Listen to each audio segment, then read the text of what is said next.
my thoughts and in my dreams. They're always in my mind. These songs of hobbits, dwarves and men, and elves, come close your eyes. You can see them too. One of the things I really hate about Dungeons and Dragons is the complete demystification of dragons, because they're not scary anymore. Not really. I've seen so many games where fighting dragons is almost routine. It's kind of crazy that way, because dragons should be fucking scary. You know, they should be the kind of guys who you do not want to fuck with, because they're super intelligent, they're super strong, they got fucking breath weapons. And so oftentimes at low levels, they're like, you know, DMs will be like, man, there's so many cool dragons, but the party is like second level. They can't ever fight a dragon. So you know what? They find a juvenile red dragon, which is like a large mon. Well, what the fuck is a juvenile red dragon just doing out, hanging out in some field, you know, or some cave? There's got to be a mama dragon somewhere, and of course they never run into that. So they kill the dragon. The party feels like they're fucking badass. You know, story's over, story's boring. Dragons should not be bitches. And here's what happens is DMs don't plan encounters like these guys are fighting on home turf. And oftentimes when you're fighting dragons, you are fighting on home turf. These guys are ready for this shit. They're used to these fucking monkeys coming in their cave and trying to take pokes at them. You know, they're not stupid. They can cast spells. So if they just try to walk in the fucking cave, the very least they could do, and will do, is cast an alarm spell on the cave entrance or wherever they're doing. You know, they'll cast illusions and stuff like that. And it's so much more than that. So if you're facing a dragon, it's going to be an adult. And if it's going to be a young dragon, there better be an older dragon right around the corner. And here's the thing. If there's any kind of dragon that's like even young adult or higher in age, they will fucking end you. And here's why. When you're thinking about how a dragon would fight, here's how a dragon fights. They never fight in their own cave. If they're in their cave, they will leave.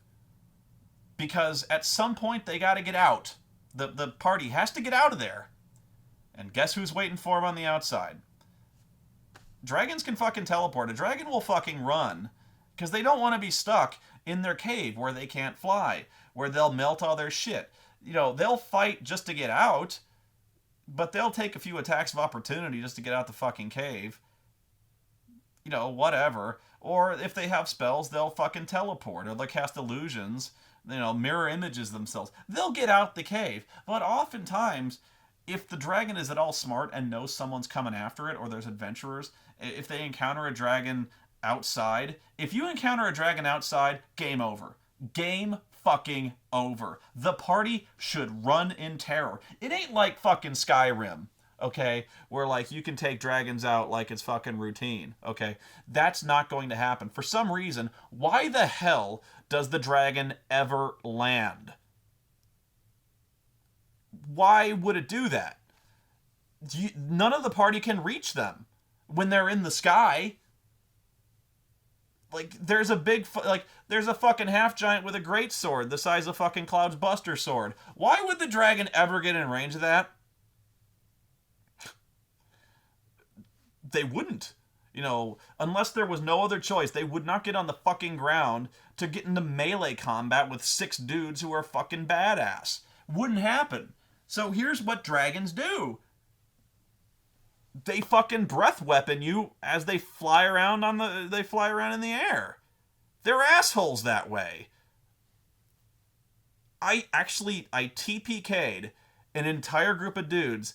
I pissed them the fuck off because they're like, you encounter, these guys were like 9th, 10th level. They were pretty high.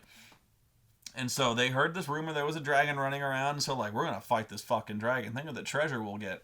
They go out into a field and I say, yeah, you see some kind of shadow pass over the sun. And yeah, you sure enough, you look up there, you see that dragon up there.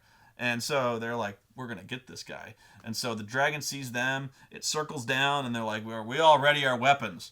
And the cleric starts casting buffs, and the wizard starts casting buffs. He's got like cat's grace and bull strength, and he's casting bull strength on everybody. The rune caster's doing his buffs. The bard's singing his fucking song. And the first thing that happens is I go, dragon circles around at 100 feet in the air and breath weapons the shit out of you.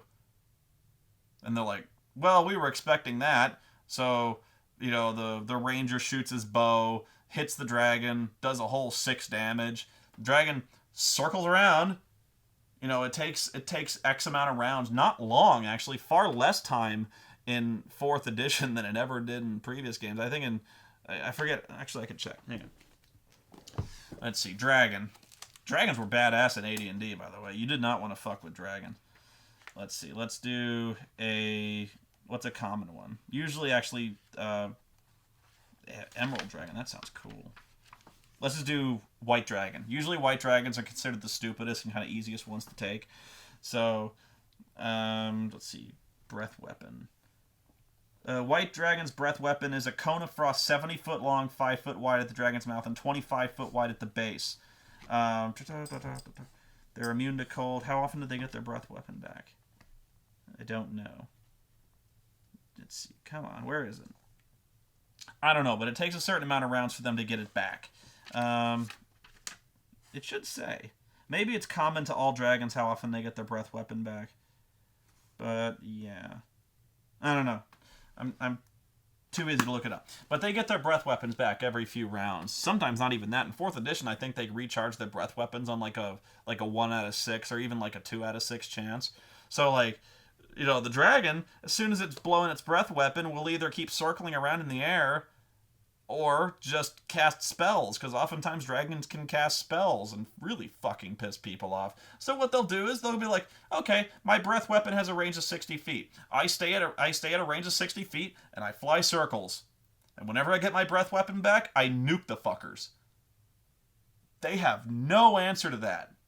I guarantee you they don't, because they're so not used to fighting a dragon like that. They're so used to the dragon hitting the floor, doing its tail whip, doing 2 claws, and then the fighter does his thing, and the ranger does his thing, and the wizard throws his thing, and whatever, like all of a sudden everyone's closing into melee combat. They flank it, they fuck it up, the thief's doing his backstab thing, dragon's taking an insane amount of damage, and it just does that till it dies. No, dragons aren't fucking stupid like that.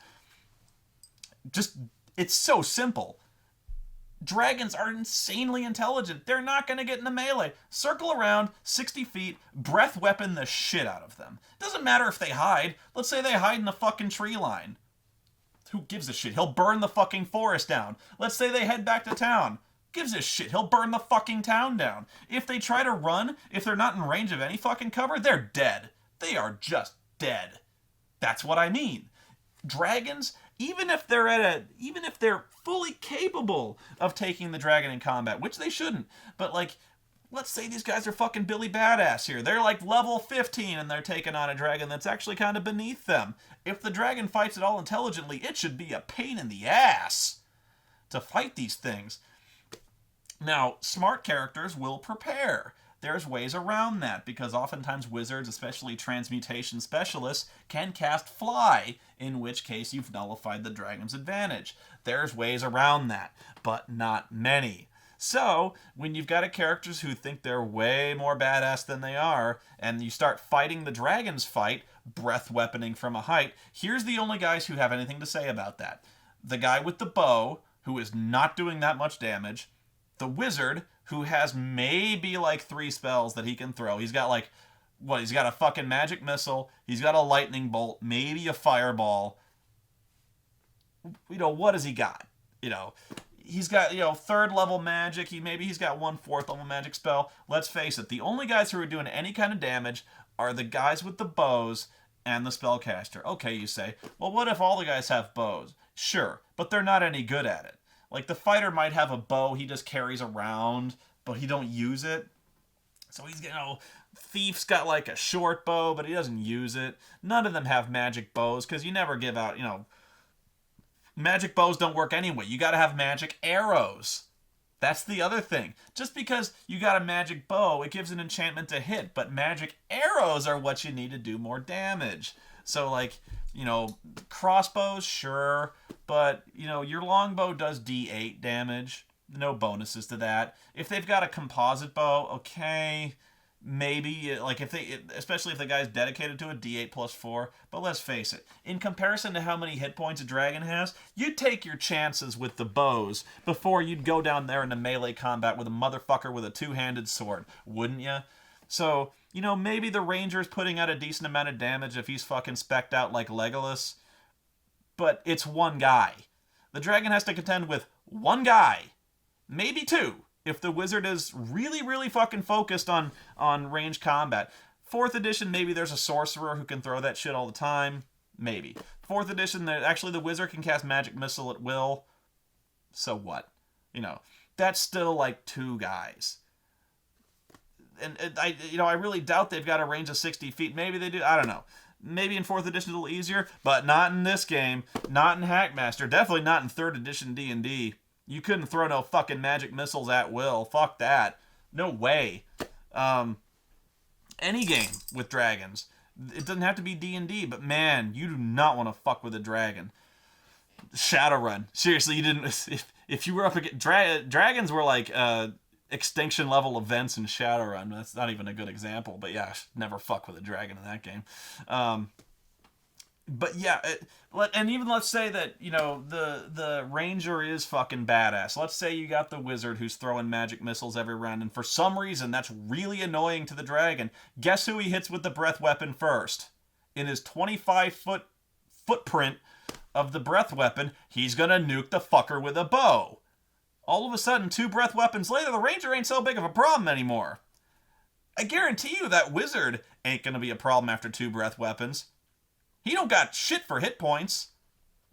So, all of a sudden, you've got these guys completely on their heels. You've got the cleric dumping healing spells on the fucking wizard because he's gonna drop any second. He's dropping every fucking round. He's getting fucking ice stormed. The dragon, when he's not breath weaponing, is dropping fucking lightning bolts left and right. He's throwing, even if he's not, you don't have that. He's got magic missiles he can throw. All this shit that dragons can do, they're fucked. They are just fucked. They should be fucked. Never get into melee combat if you're the DM and you got a dragon. Never do that. Even young dragons got breath weapons. Even the stupid dragons. Like if there's a adolescent dragon or something like that, and it's like, dude, don't fuck with the dragons. I can't even stress that enough. Dragon should be the culmination of a campaign. Like there should be so much preparation to take a dragon down, to get it to where it can't escape. Like the best place to fight a dragon is in its cave, because they can't fly, they can't get their wings out. Even if the cave is really big, they're not going to go anywhere. They need so much room to get up in the air and fly. They can't get out of range that way. And trust me, getting into melee with a dragon is bad enough, but it sure as hell beats not being able to fight it 60 feet in the air. And if they didn't prepare for it with like fly spells or some kind of special ranged combat, they got nothing. And I tell you, they're in deep shit. Because, like I said, if you piss that dragon off sufficiently, and I guarantee you that ranger's going to do it, that dragon will just keep flying in the air. It'll chase him. It don't care. It's got nothing else to do. It doesn't want to... It's fucking insulted. Insulted that these little monkey motherfuckers down there actually think they have a shot at this guy. Because he's not an idiot. He'll burn the village down. Show these guys what it means to fuck with a red dragon. Right? Do that. If you want to teach your party humility, that's how you do it. Because they'll be blown away. They'll be like, what a pussy is that? And be like, they're not pussies. They're just not, they're smart enough not to get in range of Conan here. And they'll be like, yeah, that's a good point. I know, right? Well, too bad you're fucking dead now. So, yeah, that was one of the few moments where I have gotten wrathful on a party.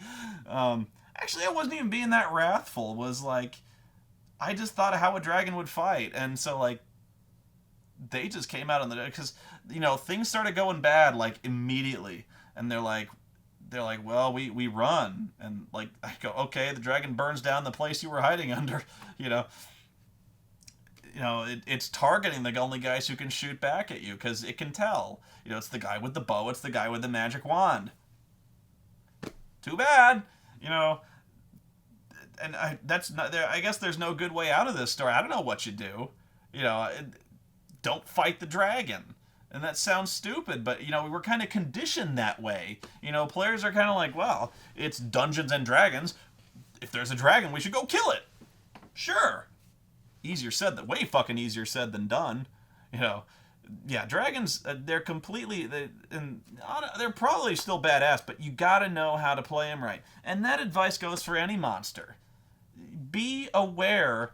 Like, monsters are aware of their own strengths and weaknesses most of the time. If there's an aquatic monster, that monster is going to fight where it's best at fighting. If it's like a fucking lizard man, if it's some kind of, you know, if it can breathe underwater, that's where it fights. If they, you know, they so rarely would want to jump up out of the water because they have such better mobility in the water. Their weapons work in the water because they're wielding fucking tridents and spears. You can't swing a sword underwater. Not really. You know, why would they ever jump out of the water unless they really, really wanted something on the surface? They wouldn't. And if there was obviously a group of adventurers on the raft, or on, you know, let's give the scenario they're on the raft, okay, and the lizard men, they wouldn't jump up on the deck and attack you. You know, what would they do? Maybe they would if they're stupid, but like, what would they do? If they want to sink the raft or they want to steal whatever's in it, what would you do?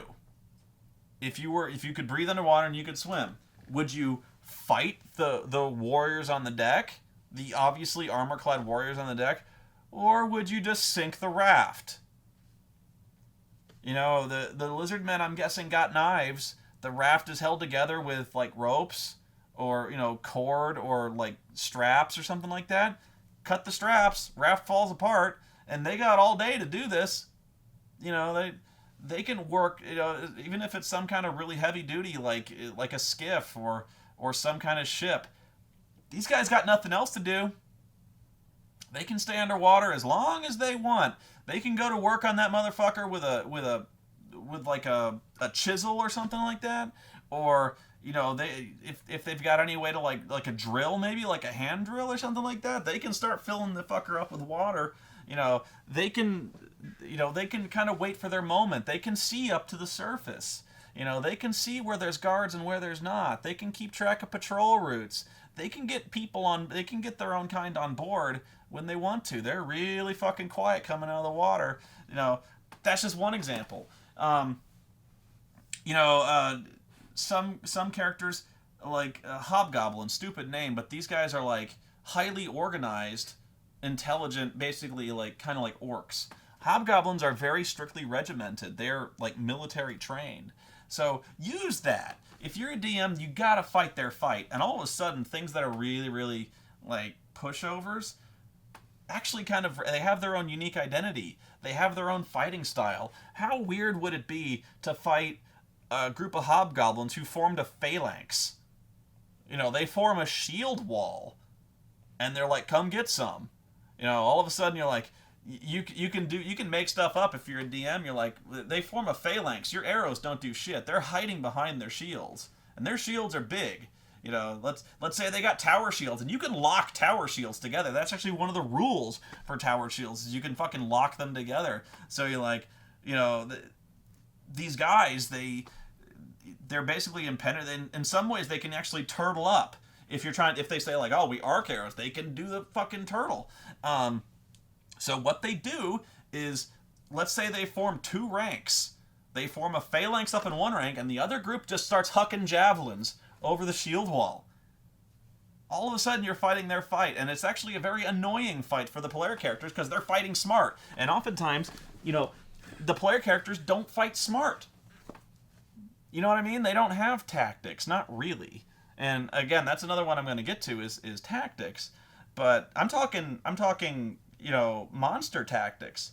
If the creature can fly, it probably would in a fight, because that's where it has the advantage in terms of mobility and combat, especially if it's got ranged weapons. You know, silly example, but, you know, halflings are really good at throwing shit. They get a +1 to throwing shit. So, like, if you encounter a group of halflings, are they going to get into melee with you? No. They're going to hide behind shit and throw rocks. They got slings. Kobolds.